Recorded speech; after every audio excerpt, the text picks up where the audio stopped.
Hey guys, welcome to the Hybrid Minds podcast. I'm Brandon, and we're going to kick things off straight away with our first guest, Amy Smith from Align Tribe. How are you, Amy?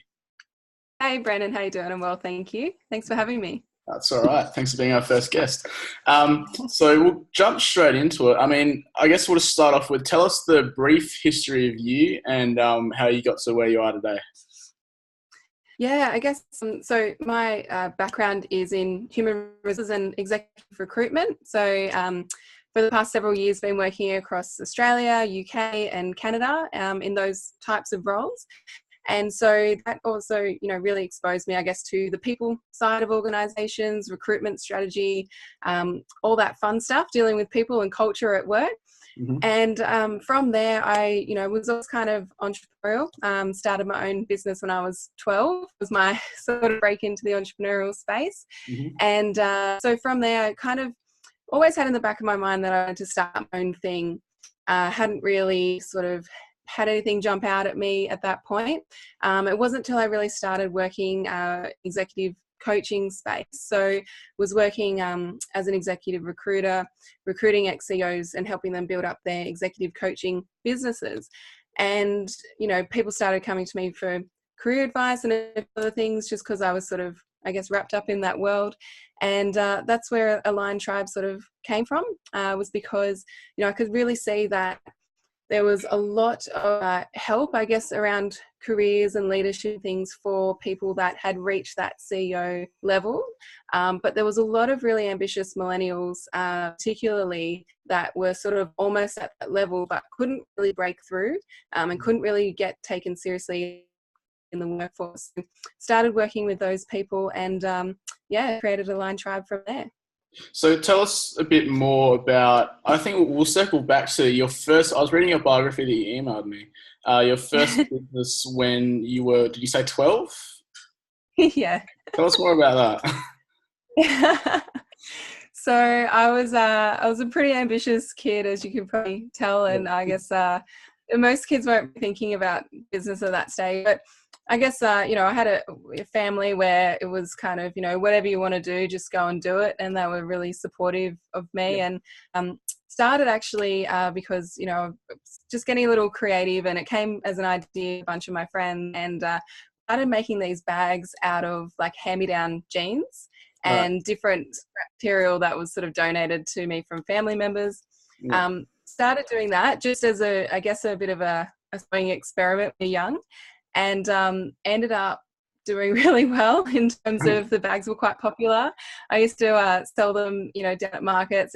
My auntie had a shop, so I'd sell them in her shop, and really just, went from there. And my friends kind of got over it after a little while, but I was a little resilient one that kept on going with it. Right. And got to the point where I was sort of asking mum if she wanted to work for me for free because I couldn't really deal with the amount of bags I had to make. And she didn't really like that idea. So I kind of stuck with school and went through the ranks there, I guess. Yeah, right. And you were a personal trainer. Did I read that somewhere? Yeah. So it started at 14, I started working at Curves Gym. So through a friend of a friend, was offered that role when I first started on reception, first ever job, really keen to just get out there and start working.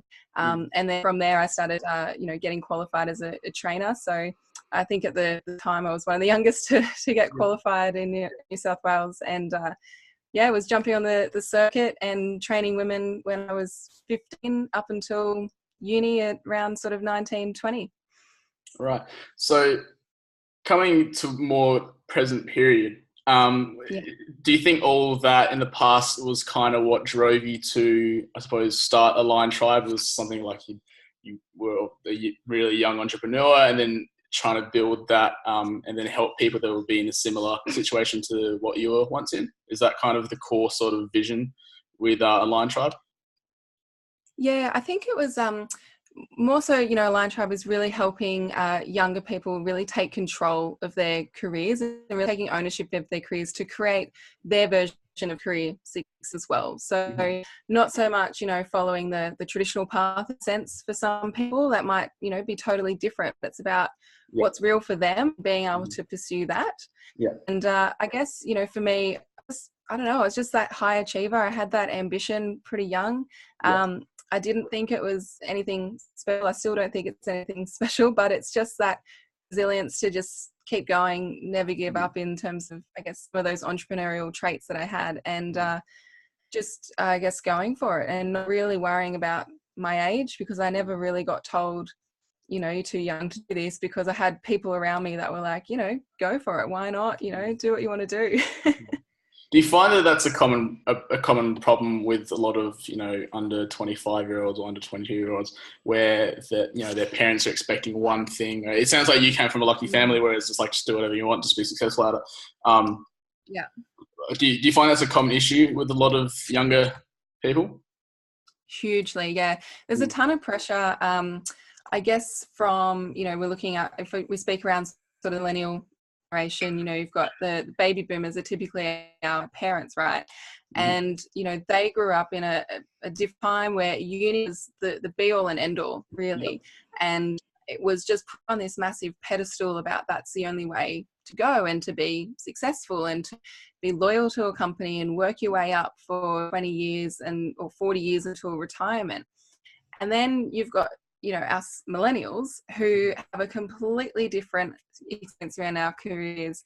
We see it as a bunch of experiences. We're, really, I guess, sort of agile in our thinking around careers as well. And so I think there's a lot of pressure that is, whether it's conscious or unconscious, from some parents who just really want their kids to fulfill perhaps a path that they couldn't fulfill themselves in their own career, perhaps opportunities that they have in front of them that weren't available to them.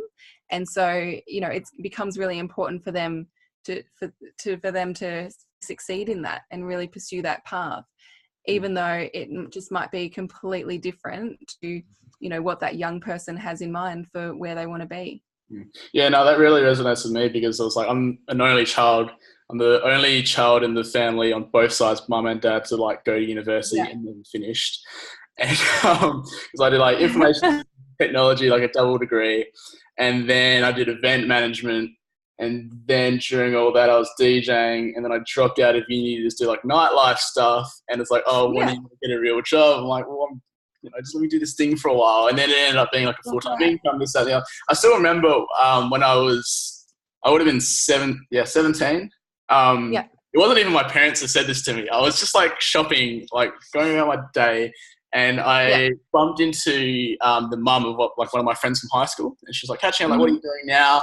Where are you working? And I was like, left another job. So I was like, oh, I'm just like DJing at the moment, like doing house parties and stuff like that.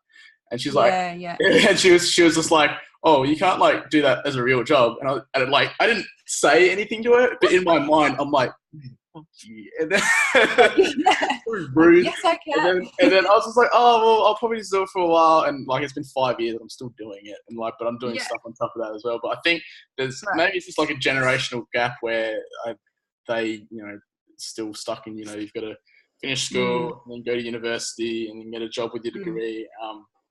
But do you think it's an increasing or decreasing problem of people like going to uni, just getting their degree?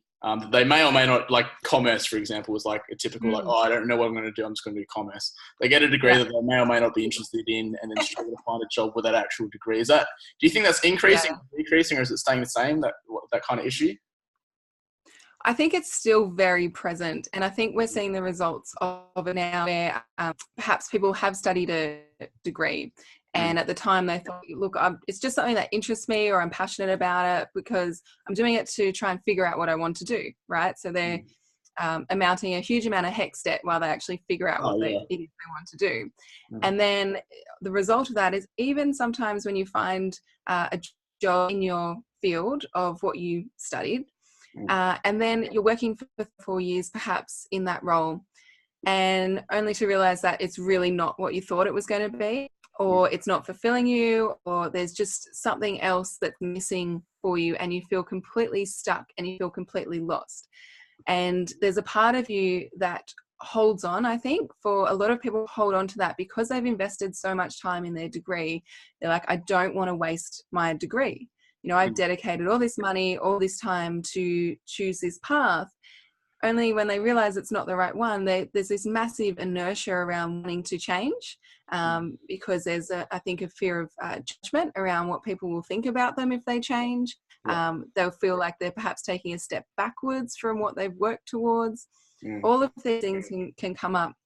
Perhaps their parents are really proud of the path that they've taken, and even though it's not really fulfilling them, they're not really happy, they're sticking with it because of other people's opinions around them, and also just not being aware of other options that could be a potential fit for them too.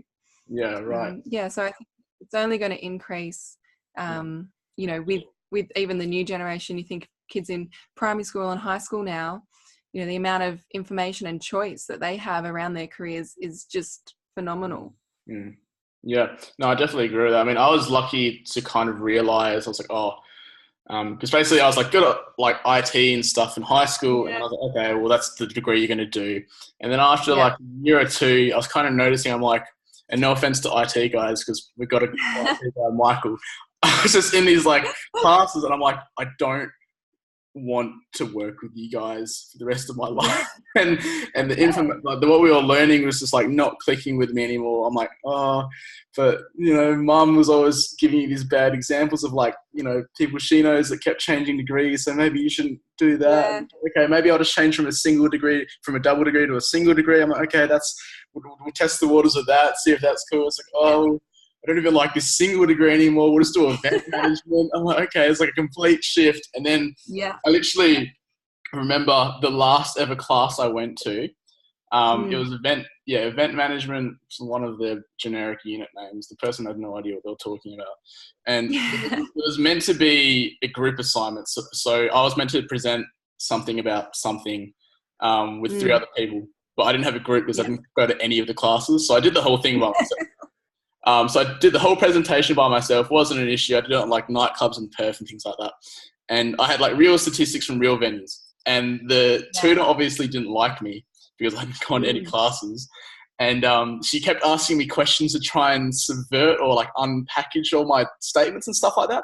And every single time she did that, just coincidentally, the next slide I had was proving her wrong. And so every time she asked a question and I answered it really well, it just pissed her off even more. And then that was the last ever class I went to. And I went home and I got in my car to go home, and I just sat in the driver's seat. I'm like, you should probably stop going to university. You're really not into this thing anymore. And that was the last ever class that I went to. But how do you kind of suggest that people deal with that pressure of trying to figure out their calling in life? Society saying do one thing, or one thing seems more financially convenient than another. Their parents are saying one thing. How do you suggest people deal with that? I think the first thing is, when we're young, we often don't have a good grasp on ourselves and who we are, and we're still sort of building our identity in a sense. And I think people wrap their careers so much around their identity that it can feel crippling, and it can feel like it's this one decision that is going to affect the whole, the rest of your life, basically. And, the reality is, yes, it is a major decision that you're going to have to make. You're going to make so many big decisions in your life as well, and you never know where things are going to end up. So I think it's all about, taking that one step forward without feeling like it's the end of the world. Is a big thing. So taking that pressure off. And the second thing is really just understanding yourself first, regardless of other people's opinions around you, because we're so susceptible to perhaps going to uni because your friends are going to uni when it really might not be the right fit for you, or going to uni because your parents tell you to, or even not going to uni. It's definitely choices there that we can make, and your marks affect that. Everything is so heightened and so pressured because we've been conditioned through this system at school to think that it's the end of the world if we come out and, you know, aren't deemed successful as what society portrays. So I think sort of, you know, understanding to take that pressure off yourself and really work on getting to yourself first is the key. And that process of kind of working out yourself, how do you suggest they go? Because I hear all the time, like, you know, you ask a kid in high school what they want to do with their life and they have no idea. And then you ask them when they're 25 and they still have no idea. How do you suggest they kind of, is it like experimenting with different things, or is it sometimes it's just luck, or is it, what do you think? Yeah, I think the key is to know that we can't really think our way out of this. Like we can't really figure it out by just sitting there on your bed thinking like, what do I want to do? What do I want to do? Over and over, right? So you hit the nail on the head in terms of the experimentation is key. Yeah.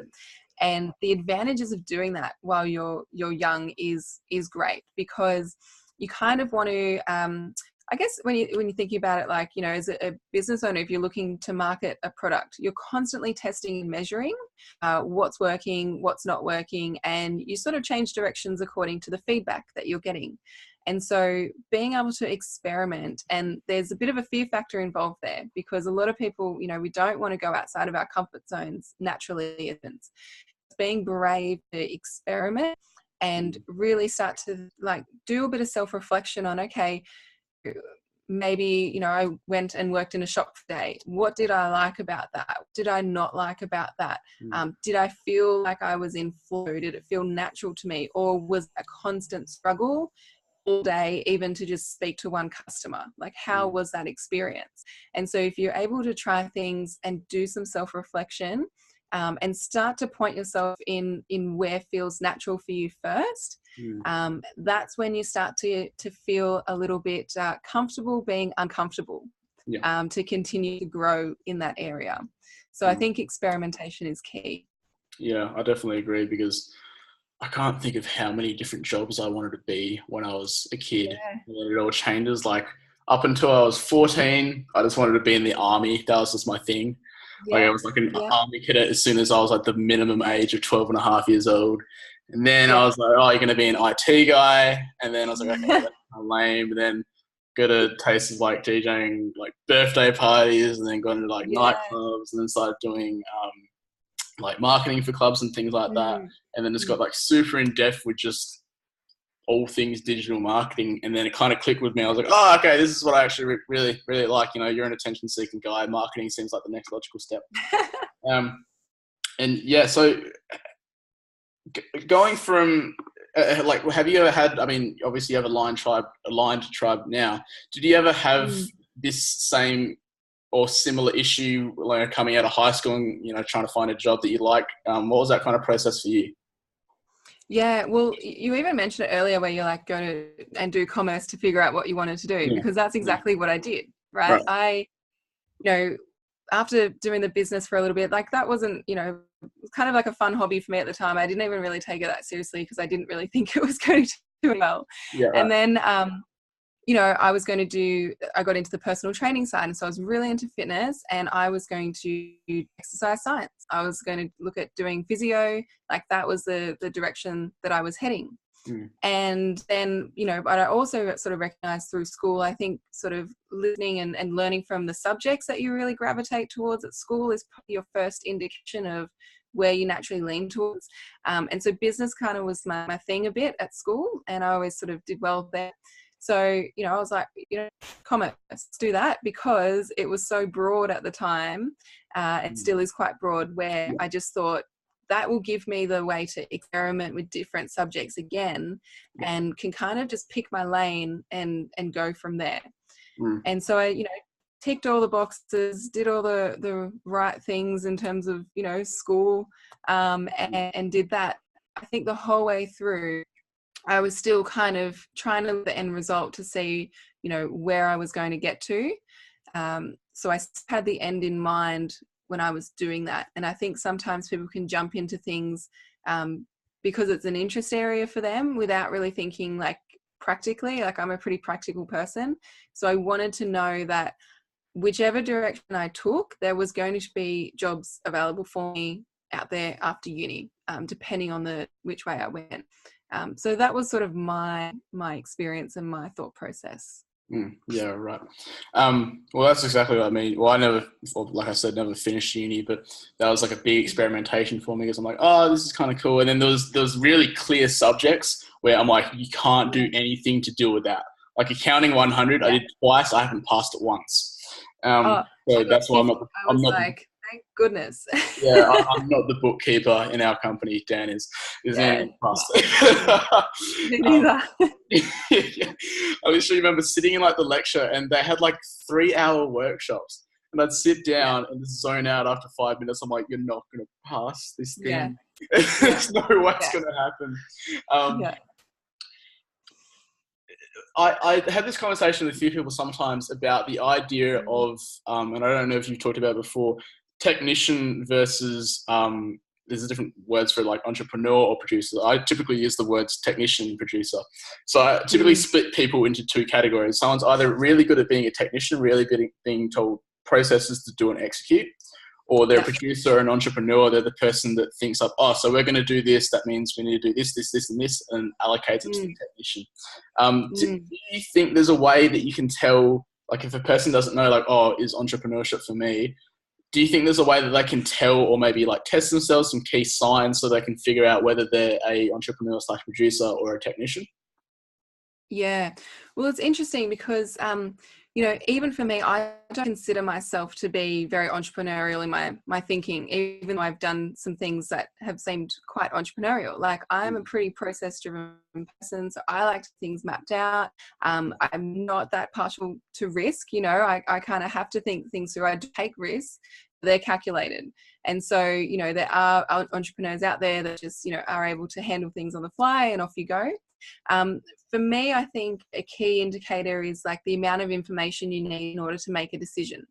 And so typically for some, very visual thinkers, big picture thinkers, entrepreneurial types, stereotypically will kind of have a concept or understand a concept and are able to move forward with little or no information around that in order to make a decision. Other people that perhaps sit more on the extreme level of the technician would probably need to have a more detail. They'd need to have some more follow-up questions. They would look at things from all different angles, probably a bit of analysis around, if we go this way, what will happen? If we go this way, what will happen? And really kind of break things down into steps and procedures. And so I think if you're kind of recognizing in yourself, like how you process information and, do you need a lot of information to move forward? Or are you someone who can just kind of hit the ground running and off you go, is usually a typical indication. Yeah, that's good. I actually had this conversation with Jack Delosa maybe a month and a half ago. We were at dinner. Yeah. And I asked him, I'm like, do you think that entrepreneurs have a naturally rebellious attitude? And he goes, oh, yeah, absolutely. And it kind of put me, I'm like, oh, that makes like perfect sense. I hate being told what to do. I just want to go, okay, I want to go this way, so we're just going to go this way now. But I think it's like we're all going, and then sometimes you need someone to tie you down. Like, no, we haven't even finished this other thing yet. It's like, let's do this, and then we can go that way. No, I want to go now. Yeah. So I constantly find myself all the time just like sitting up at night with a whiteboard. And oh yeah, we're going to do this. We're going to do a podcast now, guys, and then the team and all that. Here's that new shiny object over here. Yeah, like we're going to do this now, and I've just forgotten about everything that I said we were going to do yesterday. So let's talk more about Aligned Tribe specifically. So what are the issues that people have? What are the questions that they're asking that makes them come to you? So a lot of people, I guess, are, job seeking or looking to make a career shift or a career transition. And a few things are going on. So it was kind of that example that I mentioned earlier where perhaps they've forged a career path and only to realize that they're getting a paycheck, they're quite comfortable, but they know they're hitting their full potential and they know that there's something else out there for them. The thought of actually moving into something new is just totally overwhelming. They don't know the next steps to take. Or you've got the person that, is just applying online for jobs through Seek or Indeed or all jobs that we've typically been taught how to do, right? You go online, find a job ad, submit your resume, and then you just there on your hands and do what I call the wait and hope approach. Yeah. And so for me, that is hugely not a great strategy these days, because, you know, companies actually have put many things in place to stop resumes coming through. They've applicant tracking systems. You know, they don't want to deal with a whole bunch of applications coming through. And so people are needing to look at new ways to get roles, also needing to stand out, because it's not a unique thing now that everyone has a degree. It's not a unique thing that people are really knowledgeable about the area of expertise, because you can look up anything online, you can read as many books as you want. And so it's becoming a real problem in the market where companies are really struggling for quality candidates, and they're also very conscious of their headcount. So they're not just releasing roles because they feel like it. They're only releasing roles when it's a desperate need for that organization. And applicants that are sort of going for these roles are getting trapped and stuck because they in essence don't know how to market themselves to appeal to that company. And they're just getting rejection after rejection because their approach isn't working. Because they're just doing the same thing as everyone else, you know, the typical resume. Yeah. Yeah. When was the last time you wrote a resume? Probably this morning. Yeah. Oh, like your resume? Yeah. Oh, my way. No, sorry, I read other people all the time. No, I was talking about like the last time you wrote your own resume. Last time I wrote mine would have been maybe about 18 months ago, 2 years ago now, actually, 2 years ago, because that was sort of my last corporate role that I went for. It would have been around 2 years ago. I should update mine. I don't know the last time I wrote it. I'm pretty sure the last time I wrote a resume was at least 2 years ago, and I'm pretty sure it still says that I'm studying at Curtin University. Well, the thing was as well, like the job that I got, you know, previously, I was approached for them. So that's sort of the shift in thinking, is that, you know, people put so much emphasis around getting this perfect resume. And the truth is, a perfect resume doesn't exist in the first place. And, you know, you're still going to get caught up in the competition of going for roles if you're looking and sounding the same as everyone else as well through the process. I still remember do you know Sam Ovens? He sounds like consulting.com. I remember he was talking about his personal trainer, Rhett. And so Rhett's his community manager. And Sam was telling the story, I can't remember where, it was on his Instagram story maybe, where he put out an ad for a community manager, and everyone put in a typical written PDF resume, but Rhett sent in a video saying, like, this is why I should do this, and I'm a personal trainer and this, that, and the other. And so he said, like, that alone just made him stand out because it just wasn't a PDF file, it was an MP4 file. I still remember I applied for a position at, this is probably a year ago at least, at Your Social Voice, which is an agency here in Perth, really big one for what's his name, Kim Barrett. And their whole application process was like different to anything I'd ever done. So I just respected the agency just more because of that. Because the questions weren't, what degree do you have and what school did you go to and this, that, and the other. It was very entrepreneurial based. So you could tell that it was a company that was like, hey, we're happy to take you on, but we want to nurture you so you can go off and do your own thing. It was like the questions, just I wish I could remember the questions. I'm probably fine. And instead of sending in a resume, they didn't ask for a resume. They asked you to film a video as a resume. Yeah. So I was like, oh, this is awesome. I call myself doing videos all the time. So I did my video. I didn't get hired because I started an agency. But the second phase was running through campaigns that you've actually done. So it actually went more results based. So I had like a bunch of whiteboards in this video where I'm like saying all these lookalike audiences that I didn't get the through though, but wasn't what he was looking for, but that's fine. But just that process alone, I found more, you can tell you get better products out of that process, or better employees out of that. 100%.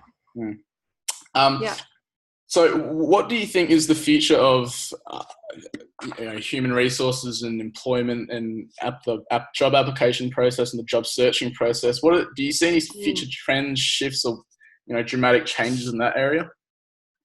Yeah, definitely. I think like recruitment in HR is one of those things that fundamentally just really hasn't changed and hasn't kept up with, you know, the way we work today in terms of the recruitment process. Like, you think about it and you just end up having this bullshit conversation where the company is trying to sell you on how good their company is and how good this role is for you. You're trying to sell them on like, oh, I've got all this experience, I've got these degrees and qualifications. And, you know, it doesn't really match up a lot of the time. And you only really get considered if you're 110% fit into their box that they've created as the perfect fit for that role. And so moving forward, you know, the gig economy is already happening. It's live and well. Most people are heading into more flexible arrangements of work. So portfolio careers are going to be huge and already are for a lot of people. And what I mean by portfolio career is that, you know, gone are the days where you work for one company for 40 years until retirement. What we're going to see moving forward is people are going to be more contract-based work and more freelancers. So you might, you know, be working 20 hours a week for one company for a project, say, perhaps. You might be working on another project for another company 10 hours a week.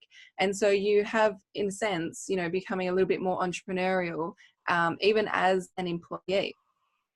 And so in the US, by 2027, they predict that 65% of their workforce will be contract or freelance based, which is over half, which is just huge. So companies like Virgin America and everything are already starting to really look at what permanent full-time positions that they have and whether they can be split up into different contracts and different roles that way.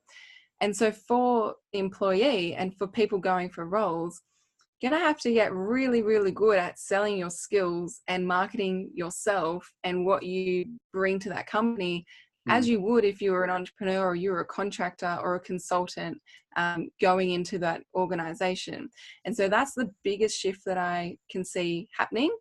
And there's also, you know, on the other side of that is resumes, I don't believe, in my personal opinion, will exist down the track. I feel that everyone will have a digital identity.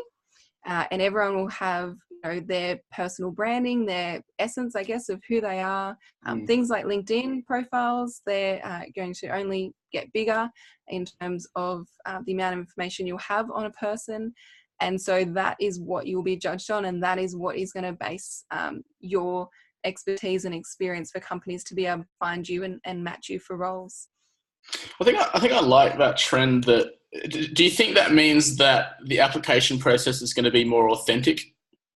Yeah, I do. And I think it's going to be information about everyone. Yeah, 100%. And I think, you know, in terms of that video engagement, I think that's the way forward too. A lot of companies are already asking for video submissions. It maybe not in the first instance, they might ask for your resume at that instance, but perhaps, you know, at the initial first phone screen or interviews. I mean, a lot of interviews are just done online. You know, you don't have to go into an office because if you're working remotely. So you're going to have to get very good at presenting yourself on camera, no matter how uncomfortable that might be for someone. Yeah, so that's definitely. I remember the first time. I remember the first time when we started the Hybrid Minds 6-7 months ago. I was like, the new video content needs to be us, like, talking about our specific field. So, like, I do all the digital marketing, Tim does graphic design, motion graphics, Dan does photography, videography, Michael does stuff on computers, like web design, whatever. And we're like, all right, we all need like a video, at least one video each of us talking about like future trends in our thing. And like, I'd done a lot of like video stuff before because I used to make like video courses for music producers and DJs that I used to sell before. So I've spent like 150 hours in front of you know, the camera, just talking to the camera in my living room. And so I like smashed out my videos in like 2 takes, done like 3 videos done in like 20 minutes. And then I think like Dan was first, and he just sits down. He's got a thing written out, and he's like, you know, he's always on the other side of the camera. That's his problem, right? So he's never had to actually present in front of the camera. And then I literally had to like go inside because he's like, guys, you're distracting me. Like, keep making me laugh. I can't do this thing. So went inside. I'm still watching him through the window, and you can just see him trying to read his thing. Go, no, shit. and then starting. And then like 20 minutes later, we're like, how are you done yet? He goes, I'm not even past like the third line. And so we didn't end up using those videos. So this trend in becoming more personal, I mean, that's something else that I've talked about with like a couple other business owners, because my concern moving from, you know, my whole Wilco personal brand, the DJ nightlife thing, and then having to balance that with, you know, this, I call it my corporate sellout persona. It's kind of like the Batman predicaments. You know, you got to be one thing at night, you've got to be another thing during the day, and you can't let the two things cross. And I was like, well, how am I going to deal with this? And I've got to put this whole outrageous persona on for my nightlife personality, and then kind of keep it a little bit more conservative for the daytime thing. And I was talking to like a lot of business owners and like clients of mine, and you know, people from the entourage and stuff like that. And they're like, no, just keep it. I was like, what do you mean? They're like, no, we like it. It's more authentic. You know, we can tell you're real. You know what you're posting on Facebook, what you're putting on Instagram. We know who we're dealing with. So there's no questions in the back of our mind like, oh, you know, Brandon seems a little bit snaky because he's hiding this thing that he does on Friday and Saturday nights. And some of them are really into it. Like I've got clients, Chief Air Conditioning, Heath and Mel in New South Wales, are on air conditioning. And they're like my favorite clients because they listen to like 80s rock and roll. They like, I grew up with Guns N' Roses, and so we build rapport that way. And it's real rapport as well because it's two real people. So I think that's a really one interesting and two beneficial trend in the recruiting process. Do you have any other messages to share with I've pretty much reached the end of it wouldn't be a Hybrid Minds podcast if I didn't ask about your marketing. What are you doing? Let me critique it. In terms of my marketing strategy. So if you're not sharing any like inside secrets, it's all right. Inside secrets, Facebook ads actually is something that I do as well. I'm lucky enough that my brother actually runs those for me, which is great. So Michael's making his website right now, I'm pretty sure. Yeah, that's really cool. And so I'm just sort of leveraging his skills that he's built up through his agency work. And so that's been a great help base to, you know, get in front of the right people too, and making sure that your message is received by the right people.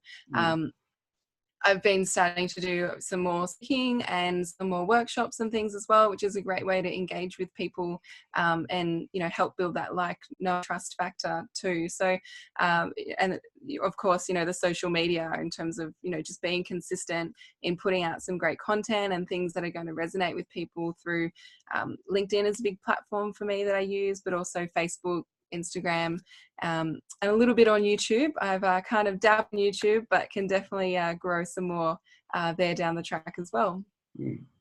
Well, speaking of social media, just to kind of wrap things up, where can people reach you? I know you've got a Facebook group as well. Yeah, so I run a Facebook group called Career Accelerators. So that's just a really supportive community of like-minded professionals, because often if you're searching or you're a bit stuck in your career, it can feel like a really lonely process. So that's where I share, you know, a few tips and things to keep everyone going, and it's a really supportive community.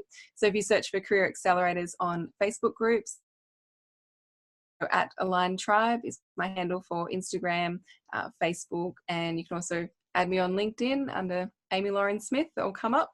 And my website, www.aligntribe.com. I really need to update my LinkedIn, actually. I think I forgot the password for like 3 years. Yeah. All right. LinkedIn is the way forward, I feel. You think LinkedIn? Yeah. Well, I guess in MySpace for sure. Yeah. Depends on what space you're in, but yeah. I thought you said like MySpace, like my MySpace account. Oh god! I tried to get in. I tried to get into my old MySpace account because I just wanted to delete all my. You still do that? I don't. It must still be there because I tried to log into it and I forgot the password. So I'm like, okay, well, I need to send the password to my old like embarrassing Hotmail account. And then, okay, well, I need to get into that. So I need to get into another email account to do that forgotten password. And the email account that was linked to my MySpace doesn't exist anymore. So my embarrassing MySpace photos from early high school on the internet for everyone. Yeah, I think it's better that we can't access that and it's all dead and buried. Yeah. It maybe just dies. Which is better for everyone, I think. Yeah. Awesome. All right. Thanks, Amy, for jumping on. And hopefully Zoom recorded this whole thing. We won't have to record this whole thing again. That's good. Thanks for being on our first episode. Thanks so much for having me, Brandon. It's great. Yeah.